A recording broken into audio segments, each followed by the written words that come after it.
When I look at the better players, they're all releasing the club in a very similar way.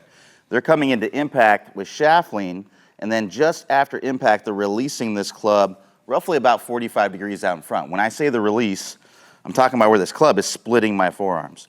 When I look at players that struggle with consistency and making solid contact, at impact, there's not a lot of shaft lean, and that club is releasing just in front of the ball, maybe 10, 20 degrees, somewhere in that area. So the secret to releasing the club correctly is how we're using our wrists as we come into contact. If I'm flipping or early releasing, you're gonna see this lead wrist is really breaking down through impact. And you can see this trail wrist is going from a bent back position to kind of a scoopy, palm up kind of position as I'm coming through. And if you imagine there's a wall right here, I'd be just sticking that club right into the wall in front of me. When we look at better players, that lead wrist is coming in a flat or even bowed position with some players. That trail wrist is extended back. And it's almost like the club travels up a wall that's in front of them. That's the visual that we want to have. So if you look at it from this angle, if I'm early releasing, that club is going to stick into the wall, and the club's going to go more that way around my body. If I'm using my wrist correctly, I'm going to have flat to bowed lead wrist, extended back trail wrist at contact, and then after contact, that club's going to travel more this way, and like there's a wall in front of me, it's like it's going to travel up a wall. The momentum of the club is going to go up instead of around me like this. So I have a great drill for you that's going to help you to get this proper feeling as we come into contact. So if you grab an alignment stick, you can just place it on the grip like this. And we're just going to start out with some short, slow practice swing and some short, slow shots, getting this proper feeling at first. I find that a lot of people, when they're training things, they try to do it in a full speed, full swing right away, and things are just moving too fast. It's going to be too difficult to do. So we always want to start out with some slower swings, some shorter swings, and then build our way up from there. So if I'm doing this correctly, what I'm going to do is I'm going to come down, I'm going to have my shaft lean, and this stick is not going to hit my body. If I early release and flip the club, right, I break down my wrist, it's going to hit me in the body here. And then if I have this feeling of going up the wall through contact, the stick is going to continue to avoid me, and that stick's going to point down, right?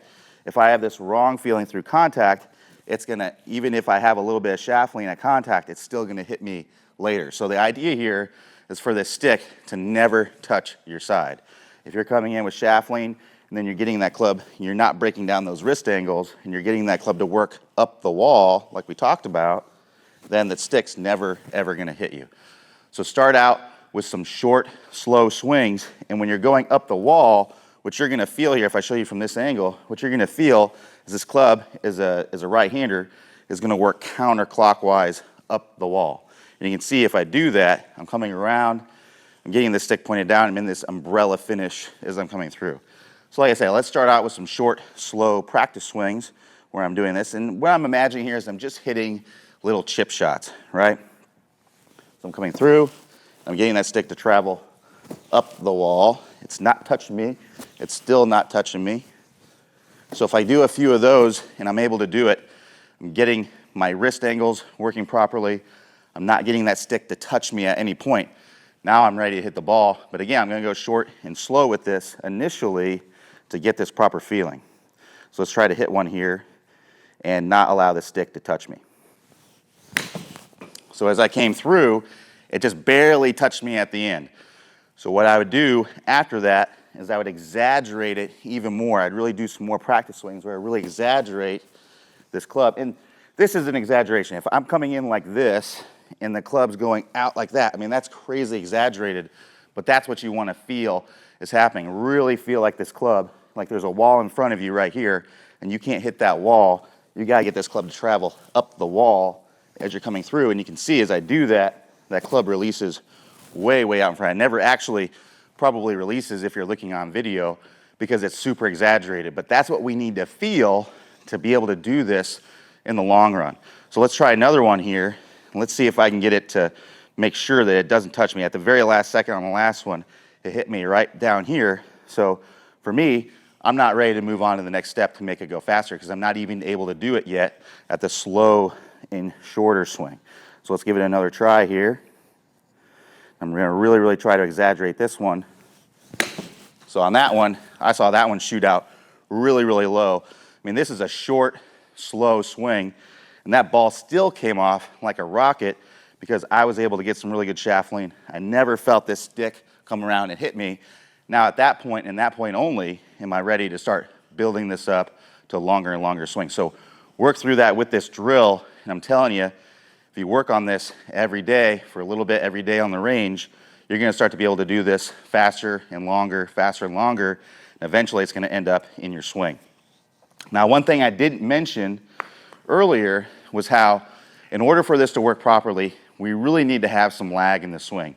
If you don't have some lag in the start of the downswing, you're gonna have a really hard time to get this club to release out in front. If I'm already going like this at the start, there's just no way I'm gonna be able to stop that from happening later in the swing. So look at your swing on video. If you're not getting some lag in the swing, you're just gonna have a hard time doing this. So make sure you're getting some lag in the swing first, and I have a great bonus video that's gonna help you with that. So if you'd like to see a preview of the video, just stick around. But if you wanna see the whole video where Clay demonstrates one of my favorite lag drills, the pirate ship drill, just click the iCard that's gonna show up on your screen, or you can click the link in the description below. Play well, and I'll talk to you soon. All right, so let's jump right in to one of my favorite videos I've ever done on lag, one of the ones I've seen the best results with. And we'll talk in a minute why this is called pirate ship, but it's really a play on a wide, narrow, wide drill, or a wide, narrow throw drill that I've done in the past and have tons of success with. So if in the backswing, my club head kind of at parallel to the ground was, say, a good 5, 6, maybe even 7 feet away from the center of my body. In the downswing, it's much closer to my body. That's the narrowing part because I have this big angle of lag. And then I throw all that out in front, really let those arms extend, and I go wide again. Now, a lot of times, I'll see players misinterpret this drill, and they take a really good drill that's having tons of success, and they do it the wrong way and really struggle with it, feel like a lot of hands and arms.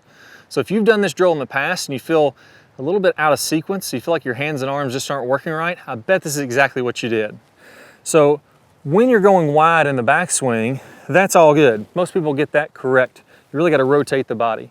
But when they narrow, the misrepresentation that a lot of players will have is they'll narrow up the arms, not the club head that we want to narrow, but they'll misinterpret this drill as narrowing the arms, and they'll do something like this. I want you to think of your arms as a pirate ship. Here's what I mean by that. You've probably been to an amusement park before where they have one of these big giant pirate ships. Everybody's packed on there in these seats. And then the pirate ship is down at the bottom. There's a big arm, and then that arm starts swinging back and forth just like a pendulum, right? And the ship goes back and forth. Well, the cool thing about this, so you can relate to your golf swing,